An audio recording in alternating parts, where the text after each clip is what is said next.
It's the Locked On Flyers podcast for Monday, April 18th, your daily dose of Flyers news, analysis, and high quality content that can and can't believe that the Sabres have swept the Flyers this season. Oh, I can believe it. Well, at the beginning of the season, I might not have thought that this would be the end result, but as we know it now, sure.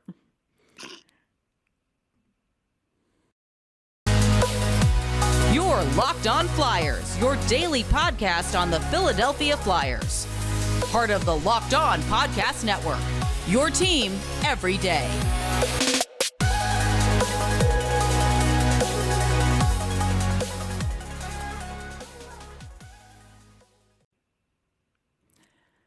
Hello, I am Rachel Donner. You can find me on Twitter at rmiriam. I'm here with my other podcast half, Russ Cohen, who is Sportsology on Twitter. Thanks for making Locked On Flyers your first listen every day. You can follow us on Twitter at Locked On Flyers. She'll keep up to date on all of our episodes and Flyers news. You can also email the show at lockedonflyers@gmail.com. Today's episode is brought to you by BetOnline. BetOnline has you covered this season with more props, odds, and lines than ever before. BetOnline, where the game starts.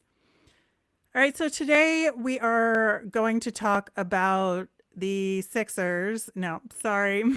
Of course, we are going to talk about the Flyers back to back against the Sabres. And it's Monday, so we've got our Nemesis of the week.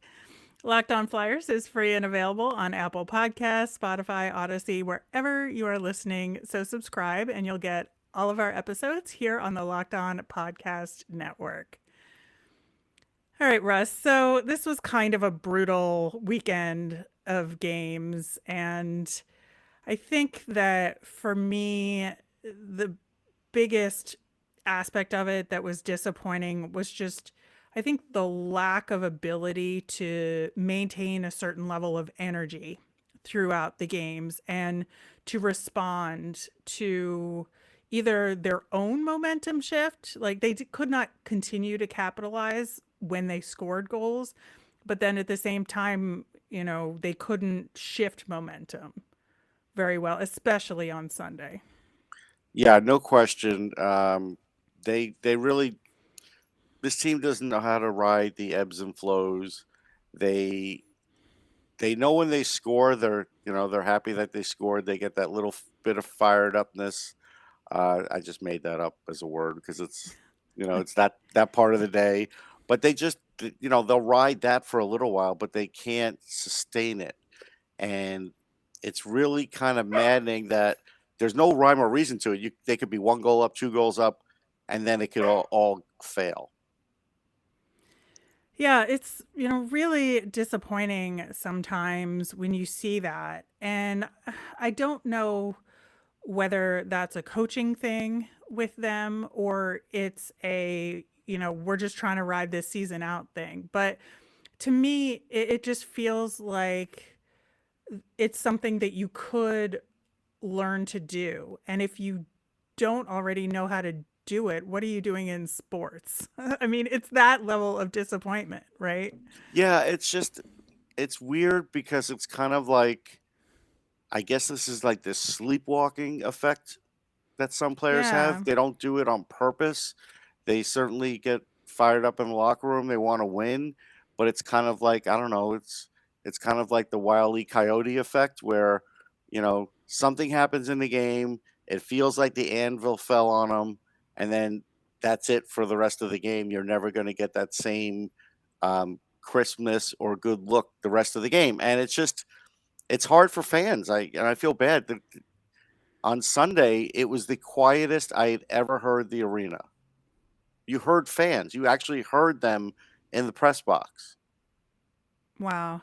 Yeah, Noah Cates actually alluded to this in the post game where he said that, coming from a team in college where he's won a national championship, there's just a swagger to a locker room Hmm. and that the Flyers do not have that swagger. That he said, of course he's being diplomatic, but he's saying there are great leaders in this room, but they can't combine forces to create a swagger that just allows people to win games almost by rote because they have the See, muscle memory of how to do it. right. And see, this is why I am an advocate of Kate's playing center, getting control of more of the ice for this team, because he's not only wise beyond his years, but he knows how to win.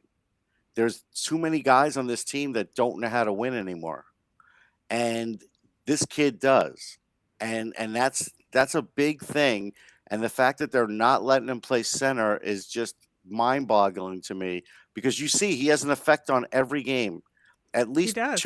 at least two or three good plays defensively, at least a good hockey IQ play or two, sometimes a goal, sometimes an assist. Like I said, he's not a superstar player, but he is a very valuable player, and everybody in the media now realizes how good he is. I think they kind of took it for granted, like, hey, he's coming in. He doesn't have the name that Morgan Frost does or anybody else, but you could see what a winning tradition and being well coached can do for you.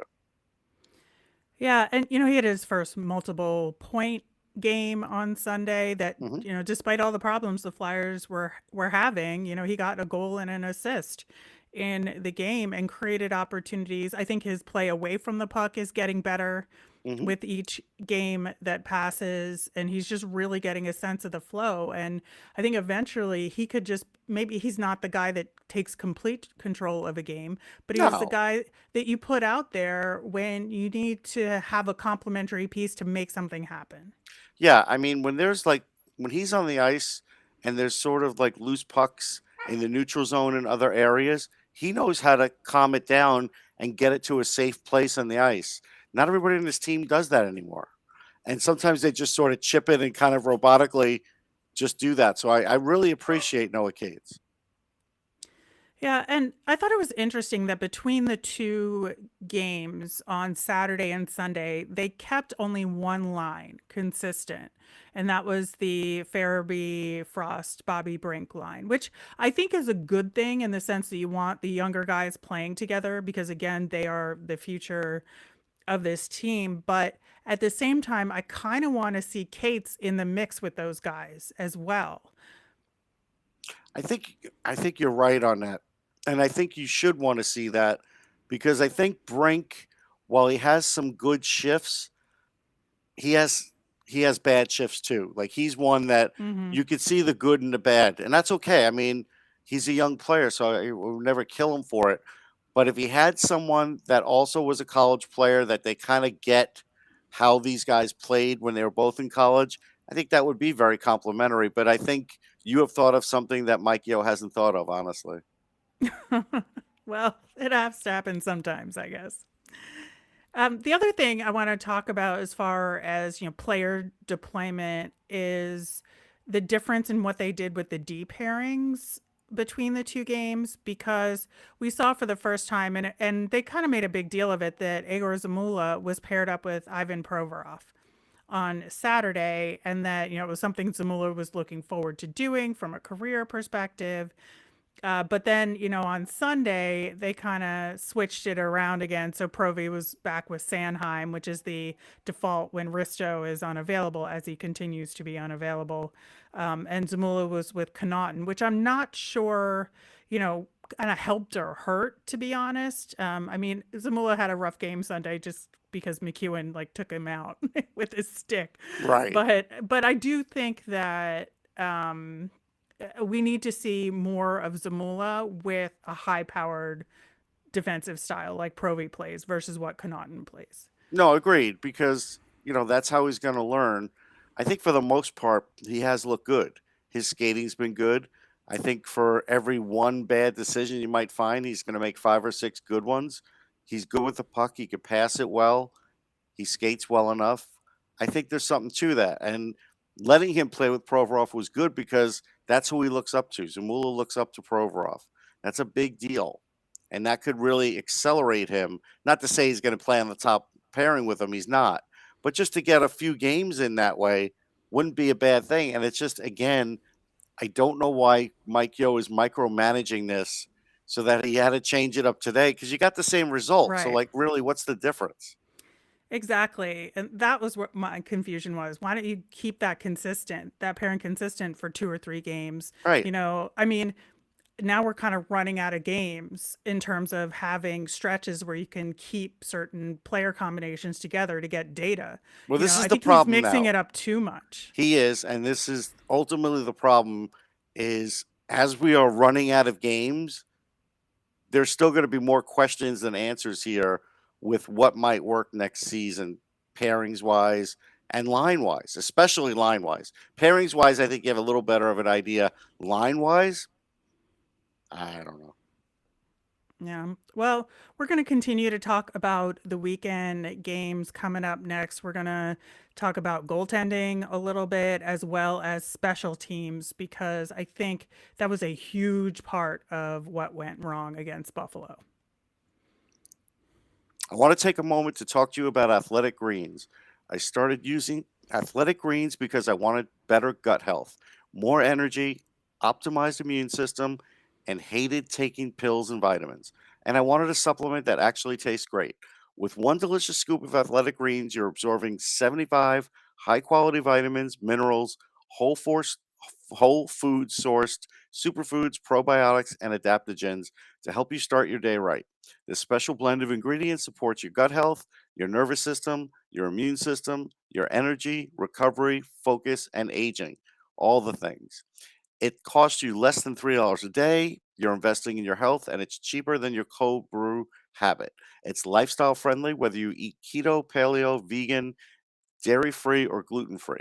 Athletic greens contain less than 1 gram of sugar, no GMOs, no nasty chemicals, or artificial anything while still tasting good.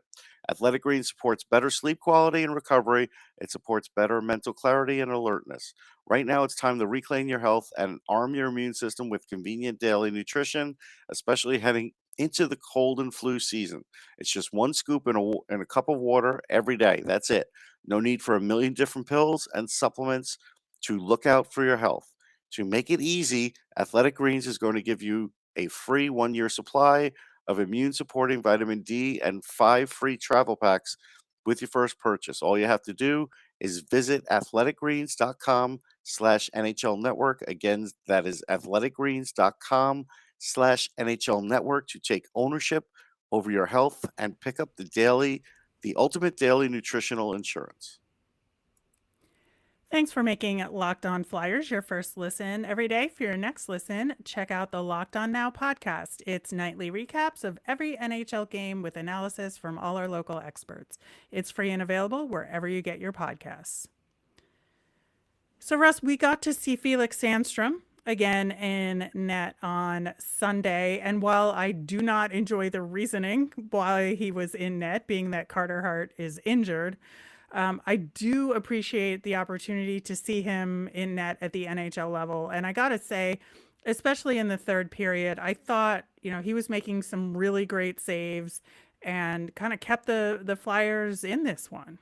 He did. I mean, he was getting hung out to dry a lot. He did at least 2 snow angels that I could count. He stopped Skinner on that breakaway attempt, which was fantastic. He had to go from one side of the post to the other to make that save, and it's not like Skinner has a slow release, so that was challenging. He was up Hmm. for that. I thought he played great. I thought the defense around him was lousy.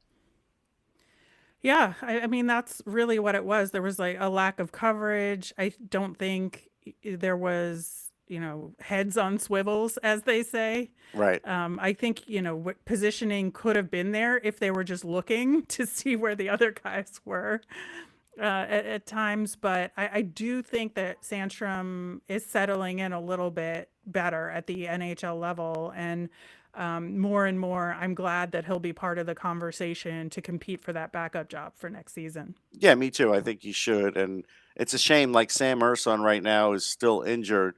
Right. Um, a few years ago, I felt like he had just edged out Sandstrom, and they were like neck and neck. And now, because of injury, Sandstrom's in the driver's seat again. I think so too. Shifting gears over to special teams or unspecial teams, I guess, for the Flyers. And after this game, the Flyers officially have not only the worst power play in the NHL at under 10% now. It's down to 9.9. It's really hard to be that low. Honestly, It it is. is. It is really hard. And now it's also officially the worst penalty kill at 69.3%. They were in the second worst position, but this game put them over that edge. They were 0 for 6 on the power play for the weekend. The Sabres, on the other hand, were 2 for 4 on Saturday and 2 for 2 on Sunday on the power play. And that is atrocious, Russ. It really was. The 1 second power play goal, like the clock almost expired. It was that close. But Flyers luck it counted as a power play goal. Listen, they're letting guys wind up on one-timers. They're blocking fewer shots now than ever before. There's just so much bad. Honestly, I can't even tell you that there's 2 aggressive guys out on every penalty kill shift now where you figure, all right, they've got a real beat on this. They barely get clears. They get 1 or 2 maybe. Mm-hmm. But the other team knows, even if there's like 15 seconds, they still feel like they can score. The opponents no longer get frustrated. And I have to say, well, we'll finish with the special teams, and I'll give you a quote from the other side that's again damning against the Flyers. Yeah, I think on the power play, obviously the issues, at least for me, continue to be that they're too stationary. And the only times where I feel like I see something that's a little bit more urgent from them is when Bobby Brink is out there and his passes are a little bit quicker than everybody else's. But again, I think he's being coached positionally in the wrong way. He is. I think his instinct to be more in motion is being tampered down. And you can see it. You can see it happening because you can see him trying to find the lanes there, and that everybody else is in such a spot where he's trapped and he can't do what he does best. Yeah, it's odd to see him not shooting because they had him on the Hammer side, which again, on either of those sides, those guys should be shooting. So if you feel like he's going to be passing on the power play, then he should be in a different spot. And he probably would agree with you because right now that's his comfort level. And so I think you're right about that. And all he really can do is where he is on the one side is just circle back and look for another pass. And sometimes he finds it. But he started to make some mistakes too later in the game on that. Some bad decisions. One of them almost became an empty net goal with the extra man out there. So that's stuff where the coaches have to help him, and they're not. Well, and that's the big question here for me, right? Because now we have to look at this power play and the penalty kill that have been terrible all season and have been a big problem for this team. They've lost a lot of games because of it. It's bad in Lehigh too, so it's not like they have anybody Yeah. down there with any answers. Exactly. So I'm just wondering, because we're going to have to go into this next season with at least a good portion of the same personnel. So can you make improvements on special teams entirely with a coaching change versus having to consider, is a guy good at the power play, or is a guy a good penalty kill specialist, and bring them in? Is that part of your plan going into this offseason? Well, a philosophy can help a lot, and aggressiveness can too. And you saw barely anybody wanted to shoot on that last power play they had. Yep. Now, if you would have moved Brink and put Tippett there, at least Tippett's going to shoot. And then you could have Brink in a different spot. That to me makes more sense because that's the guy who is going to shoot no matter what. So you have to look at your players' tendencies. All this tells me is that the coaching staff doesn't know the players well enough. They don't. And they may be doing everything they can, and it's all coming out wrong. And it's, like if you look at the rest of the year, how many wins do you think the Flyers would get in the rest of the year? And they're not tanking. That's the bad part about this. This is just plain bad hockey. Well, and the other thing too is that, you mentioned Owen Tippett not being out there, and he's a shooter. So's Ronnie Attard, and he's not out there either. True. But you can't have it both ways, Rachel. You saw Sanheim out there. So if you get Sanheim, then there's no Attard. There's a game here. Right. You're not Oh my allowed God. to. That's the You can game. only have one nice thing. That's One it. nice thing. So you have to make a decision now. It's up to you. Oh, yeah, it is brutal. But yeah, I think, like I said, special teams have been plaguing this team all season. And I think this weekend was just a microcosm of all of those issues. I mean, even Taryn Hatcher's sick. I hope she gets well soon. She missed part of the broadcast last night, and I think maybe even today wasn't on part of it. So I hope she gets better. Everything's going wrong. All right. Well, we are going to get out all of our frustrations in the next segment because we'll have our nemesis of the week. But first, we're going to hear about our friends at Bet Online. BetOnline.net is your number one source for all your betting needs and sports info. Find all the latest sports developments, league reviews, and news, including this year's basketball playoffs at the start of the Major League Baseball season. BetOnline is your continued source for all your sports wagering information, from live betting to playoffs, esports, and more. Head to the website today or use your mobile device to learn more about the trends and action. BetOnline, where the game starts. We've been talking about Built Bar on this show for a long time, and by now you know how much we love them. But Built Bar has more than just protein bars. Have you tried their puffs? If you haven't, you're missing out on one of Built Bar's best tasting bars. Puffs are the first ever protein infused marshmallow. They're fluffy, they're marshmallowy, they're not just a protein bar, they are a treat. Puffs are a fan favorite with some incredible flavors like cinnamony churro, coconut marshmallow, and banana cream pie. All Built Bars, including those puffs, are covered in 100% real chocolate. If you go to Built.com, you scroll down to the macros chart, you're going to be blown away. They're high protein but low calorie, high fiber but low carb. Most Built Bars contain 130 calories, 4 grams of sugar, 4 net carbs, and 17 grams of protein. If you compare that to a candy bar, it's going to have about 240 calories, 30 grams of sugar, and dozens of net carbs. And they have so many delicious flavors in their regular bars, like brownie, raspberry, and cherry barcia. New flavors are coming out all the time at Built Bar. They're all about the taste. They make it delicious, then figure out how to make it healthy.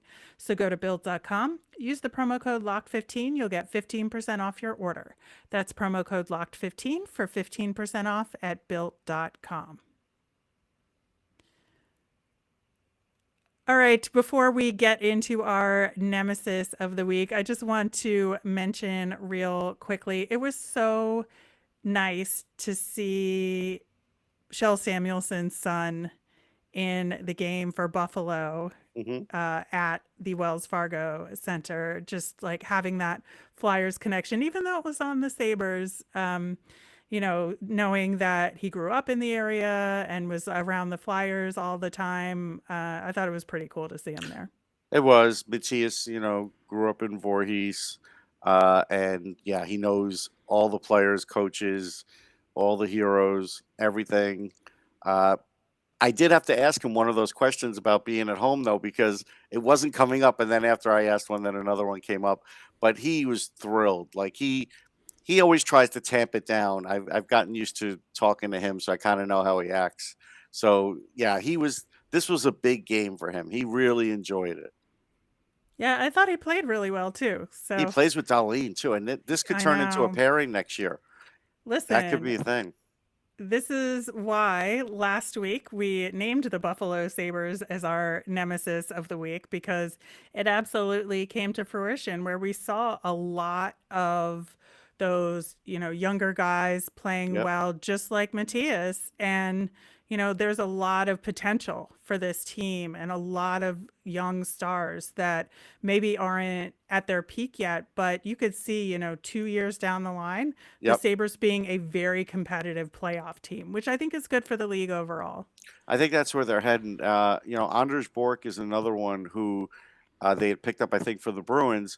I followed him since his days with the U.S. team, and really good skater, can score goals. He had a nice goal tonight, but he had a good chance early on, but when he scored his second goal, he was shocked that nobody was around him, and that's because the Flyers had a bad change, and they were literally changing while he was about to get the puck, in the offensive zone. It was just horrible. And again, this is like the second or third player in the last 2 weeks that was shocked on how much room they had or a Hmm. bad play like that was happening.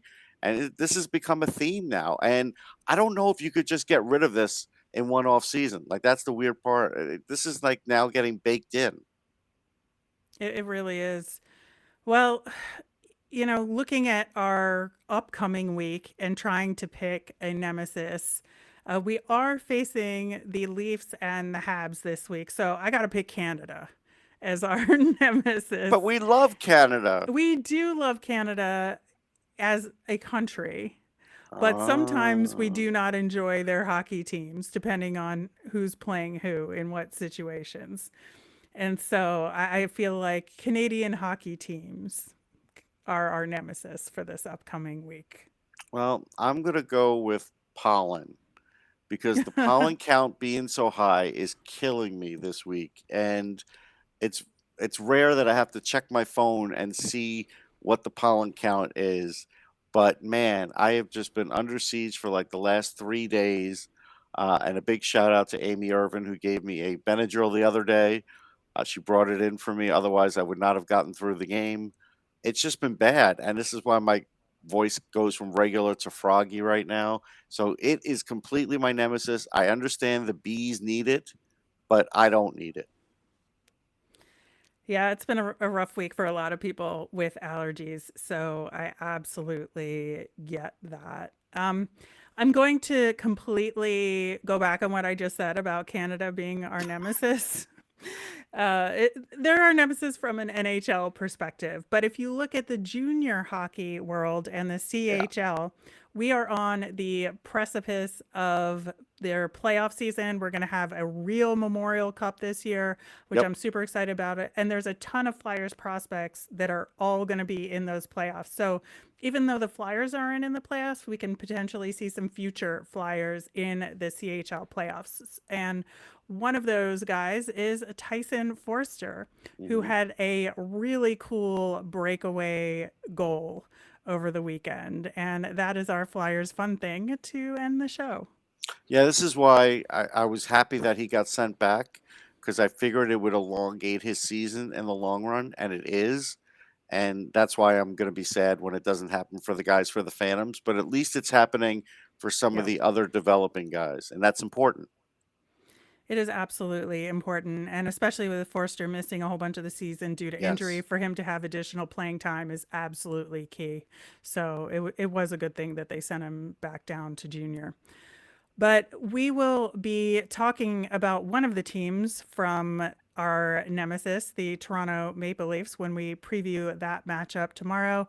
It's also Phantoms Tuesday. We have a lot to catch up there, especially with I think, the candle going out on their playoff possibility. But as a Is it reminder, a candle? Is it an oil lamp? I'm I not don't sure what it know. is. I don't know. As a reminder, we always want to hear from you. Send us in your mailbag questions, your prospect questions, anything you want to know via Twitter at Locked On Flyers, or you can email us at lockedonflyers@gmail.com. I'm Rachel. I'm on Twitter at rmiriam. That's RMIRIAM. I'm Russ. I'm at Sportsology, SPORTSOLOGY. You made us your first listen today. Now make your next listen Locked On Fantasy Hockey. Hosts Steele Roden and Flip Livingstone help you become the expert of your fantasy league. It's free and available wherever you get your podcasts. Have a great day, everyone.